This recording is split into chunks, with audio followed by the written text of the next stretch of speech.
Welcome to Formula World. I'm your host Dylan Shelley, and here's what's on this episode.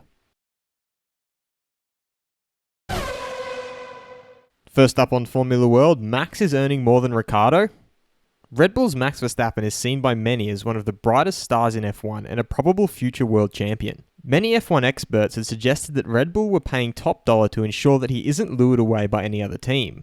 The actual salary that he receives has always been a matter of speculation though, as salary details of drivers are not made public by the teams in F1. His father Jos has, however, given an idea of how much his son earns. I tell you, Max is very, very well paid, top 2, top 3. He explained why. Max is very highly rated by Helmut. Max is for sure a top paid driver. He also confirmed that Daniel Ricciardo's deal with Renault is lower in comparison. The Ricciardo deal is less than us. Mercedes' Lewis Hamilton is considered to be the highest paid driver in F1 by many experts. Jos touched on that before summing up his words rather vaguely.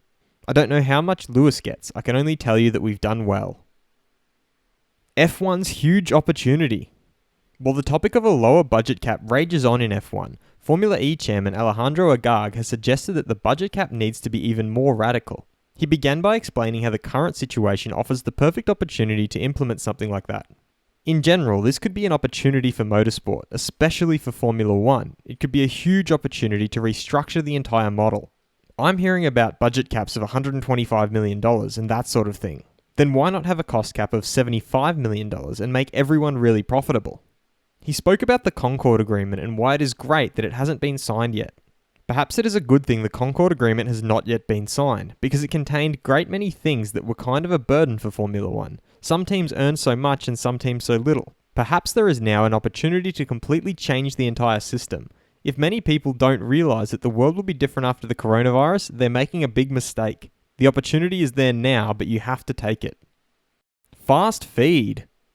McLaren's Lando Norris is not going to change while ensuring that he says the right things at the right time and not come across as someone who's only trying to be funny and not taking things seriously. Former F1 driver and two-time 24-hour Le Mans winner Hans-Joachim feels that it is not at all feasible to race without an audience, as it would not be profitable as a sport. Former FIA president Max Mosley has suggested that the situation risks getting worse if we wait, and that it will be clearer for the teams and Grand Prix organisers to take action and plan for the future if the season is cancelled now. Renault team principal Cyril Abiteboul has revealed that their driver Daniel Ricciardo will reduce his salary in the wake of the inactivity in F1 right now. He also confirmed that there is always the possibility that Ricciardo may leave the team at the end of the season, and that they are already looking at backup driver options through their junior program. And Formula E chairman Alejandro Agag feels that only 6 or 7 of the 35 or so major championships in motorsports will survive the current crisis brought on by the pandemic. Should F1 take this opportunity to introduce radical changes? If so, what? Be sure to vote in the poll and let me know what you think in the comments. And if you like this video, feel free to subscribe and check out my others for all the latest in the world of Formula 1.